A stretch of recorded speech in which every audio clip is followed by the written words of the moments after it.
Tricotomia e libertação na perspectiva bíblica. A Bíblia revela que o ser humano não é apenas corpo. Ele é formado por 3 dimensões distintas: espírito, alma e corpo. Essa compreensão é fundamental para entender a libertação de forma completa. Em 1 Tessalonicenses, capítulo 5, versículo 23, o apóstolo Paulo declara: "E o mesmo Deus de paz vos santifique em tudo, e todo o vosso espírito, alma e corpo sejam conservados irrepreensíveis." A libertação verdadeira precisa alcançar essas 3 dimensões. O corpo é a dimensão física. É a parte visível, que se relaciona com o mundo material. Romanos, capítulo 12, versículo 1, ensina que o corpo deve ser apresentado como sacrifício vivo. A alma é o centro das emoções, da vontade e da mente. É onde estão os sentimentos, traumas, memórias e decisões. Em Salmos, capítulo 42, versículo 5, vemos a alma abatida e necessitando de restauração. O espírito é a dimensão que se conecta com Deus.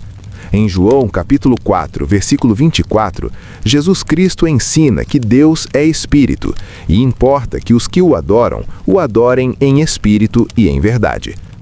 Quando o pecado entrou no mundo, conforme Gênesis, capítulo 3, houve uma desordem nessas 3 áreas.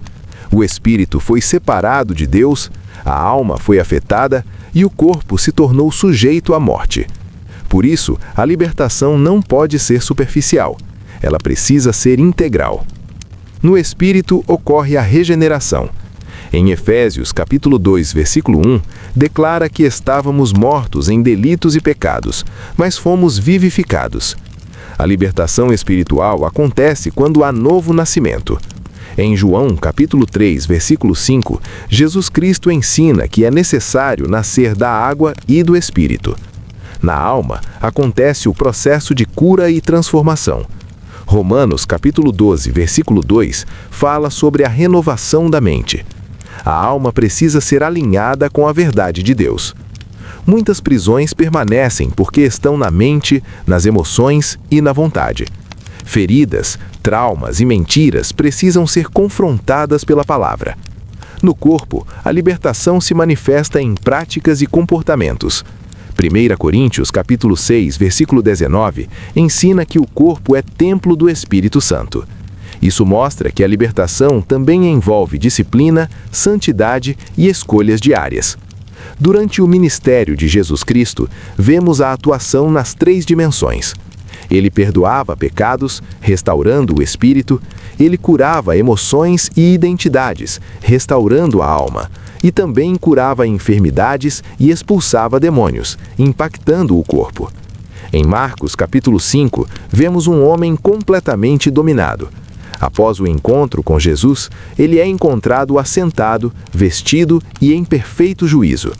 Isso revela a restauração espiritual, emocional e física. A autoridade espiritual também faz parte desse processo. Lucas capítulo 10, versículo 19, afirma que foi dada a autoridade sobre o mal. A libertação não é baseada em emoção, mas em autoridade espiritual. A igreja primitiva compreendia essa realidade. Em Atos capítulo 8, versículo 7, espíritos imundos saíam e havia cura e transformação. Entretanto, a manutenção da libertação exige vigilância. Mateus capítulo 12, versículos 43 a 45, ensinam que uma vida vazia se torna vulnerável. Por isso, o espírito precisa estar cheio de Deus. A alma precisa ser renovada constantemente e o corpo precisa ser disciplinado. A libertação completa acontece quando há alinhamento entre espírito, alma e corpo. O espírito se submete a Deus, a alma se transforma pela palavra e o corpo obedece em santidade. Hebreus capítulo 4, versículo 12, declara que a palavra de Deus penetra até a divisão da alma e do espírito. Isso mostra que Deus trabalha profundamente no interior do homem. A libertação não é apenas expulsar algo, é restaurar o ser humano por completo. Onde está o Espírito do Senhor, aí há liberdade. 2 Coríntios capítulo 3, versículo 17. Se o Filho os libertar, verdadeiramente sereis livres. João, capítulo 8, versículo 36. A verdadeira libertação começa no espírito, transforma a alma e se manifesta no corpo.